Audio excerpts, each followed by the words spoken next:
There's a version of this franchise that died somewhere between 2004 and 2010. The two Alien vs. Predator films made money, got destroyed by critics, and left the Predator stuck in a creative limbo nobody could escape. Then Predators in 2010 was fine, kind of fun in spots, but ultimately just another retread. And then the Predator in 2018, genuinely embarrassing for everyone involved. If you told someone at that point that this franchise was about to go on the most consistent winning streak in modern sci-fi, they would have laughed at you. And then Dan Trachtenberg happened. What he figured out, and what nobody before him seemed to grasp, is that the Predator isn't a character, it's a concept. The Yautja are hunters who cross galaxies to find worthy opponents. That idea is not time-locked, not setting-locked. It doesn't need a jungle full of soldiers. The hunt works anywhere in history because the philosophical core never changes. Prey proved that in 2022 by dropping a Predator into 1719 Comanche territory and making Amber Midthunder's Naru the most compelling human protagonist the franchise had ever produced. The creature felt genuinely terrifying again, the way it only did in the original. Trachtenberg got back to what made it work in the first place. Something out there is hunting you, and it is better at this than you are. Then Killer of Killers landed on Hulu as an animated anthology, and a lot of casual viewers scrolled right past it, which was a real mistake. Viking Age, Feudal Japan, World War II, the Yautja mythology absorbed every genre shift without losing coherence. That kind of flexibility is actually rare. Most franchises collapse the moment you move them too far from their original setting. What Killer of Killers actually proved is that Trachtenberg wasn't just making individual films. He was constructing a framework, a set of internal rules that would let this universe expand in almost any direction. Looking back now, it reads clearly as a runway for what Badlands was about to attempt. Badlands arrived in November 2025 and went somewhere nobody fully predicted.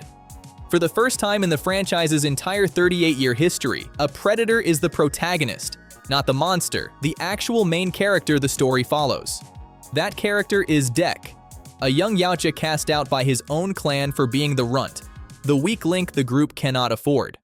To prove himself, he travels to a death world called Genna to hunt something called the Kalisk, a creature so dangerous that even the Yautja treat it as a myth. The decision to flip the villain into a hero was openly inspired by Terminator 2, and Trachtenberg reached out to James Cameron directly during production. Cameron was skeptical, watched an early cut, and told him he had pulled it off. The character carrying the entire film is Demetrius Schuster Koloama Tangi, a 24-year-old actor from Auckland with Tongan and Samoan heritage, and his casting story is genuinely wild. He didn't know he was auditioning for a Predator film at all. The breakdown just said, "a creature," with no further context. His second audition was a full obstacle course alongside actual stunt performers who were also competing for the same role. Trachtenberg said watching him move was unlike anything the stunt team was doing. More ferocious, more fluid, more physically intelligent. The role required a full Yautja bodysuit, an entirely invented alien language learned from scratch, and conveying real emotional vulnerability through prosthetics and performance capture, all while carrying Elle Fanning on his back through half the movie, literally harnessed together on set, on his first major Hollywood production. That is not a small thing. And the fact that critics responded as strongly to Dek as they did to the visual effects says everything about what this guy pulled off. The biggest lore conversation around Badlands is the introduction of Weyland Yutani. Dek gets paired with Thea, a Weyland Yutani synthetic stranded on Genna, damaged, legless, searching for her counterpart Tessa. The MU/TH/UR mainframe from the original Nostromo is back. The lift loaders from Aliens show up in variant form. The entire visual DNA of the Alien universe runs through this film without a single xenomorph in sight. Producer Ben Rosenblatt explained the decision simply. Trachtenberg needed a sounding board for Dek, but putting a human in the film would shift the audience's center of gravity away from him immediately. Viewers always follow the human. The solution was an artificial humanoid, and once that was the answer, there was only one company in this universe that manufactures synthetics. Weyland-Yutani got sucked in. Here's something the broader coverage hasn't fully connected. The film confirms that Weyland-Yutani already knew about the Yautja long before Badlands. The synthetics classify them by their actual species name, not just predators. That detail traces all the way back to the post-credits scene of Requiem in 2007, where Yutani herself, before the corporate merger with Weyland in 2099, took possession of Predator plasma cannon technology. That obsession with alien weaponry drove the eventual merger and sent the combined corporation into aggressive space colonization. They went looking for more alien tech and found xenomorphs instead. By the time Badlands takes place, Weyland-Yutani has had centuries of institutional knowledge about the Yautja. The synthetics translating fluently isn't flavor. It's the trace of covert research spanning an enormous amount of time.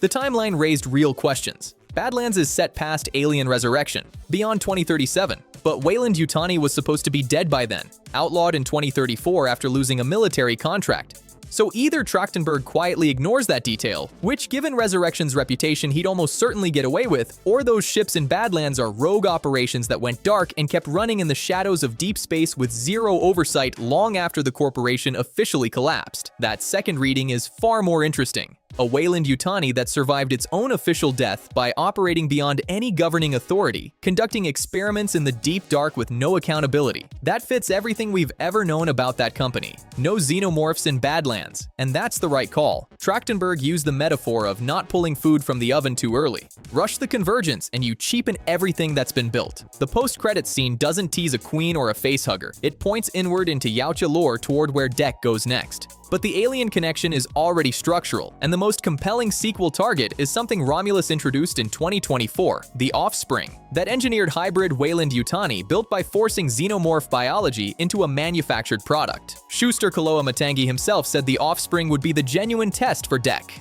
Most things he handles, but that creature is a different category. And thematically, the collision is perfect.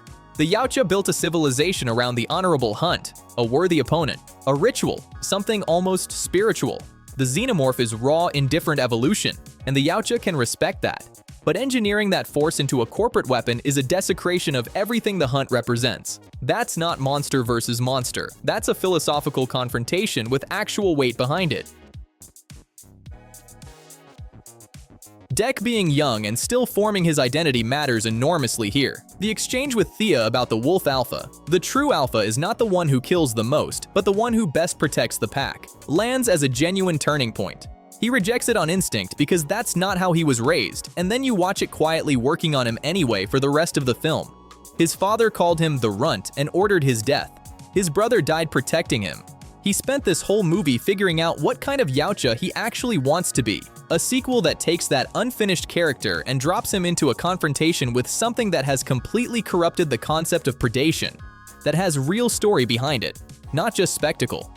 Now the confirmed sequel news from early 2026. The mid-credits scene in Badlands showed a ship hovering on the horizon, flown by Deck's mother, right after Deck killed his father. Trachtenberg confirmed in February that this is exactly what it looks like. The next threat in Deck's story isn't some external villain from another franchise. It's his own blood, specifically a female Yautja. And here's the thing. A female Yautja has never once appeared in a Predator film in the franchise's entire 38-year history. They exist in comics and expanded lore, but never on screen. Trachtenberg said he wants the introduction to be unexpected, that he's actively avoiding the obvious tropes, and that the design process hasn't even started yet because he's focused first on who she is as a character. That priority alone tells you he's thinking about this the right way. He's simultaneously developing a Prey follow-up with Amber Midthunder, a Badlands sequel, and a continuation of Killer of Killers Cliffhanger, all under a new deal at Paramount. 3 films in 3 years, all critically acclaimed, and Badlands became the highest-grossing entry in the entire Predator franchise. $184 million on a $100 million budget. The audience is there. The studio has every reason to keep going. Thea survives, carrying Weyland-Yutani knowledge into whatever comes next. Deck is alive and changed in ways his clan never prepared him for. Those threads do not get dropped. Prey was the reset. Killer of Killers was the proof of concept. Badlands was the door opening into something genuinely larger. A female Yautja is flying toward Deck on the horizon. A rogue corporation is running experiments in the dark. And for the first time in a long time, this hunt actually feels like it's building towards something that earns it.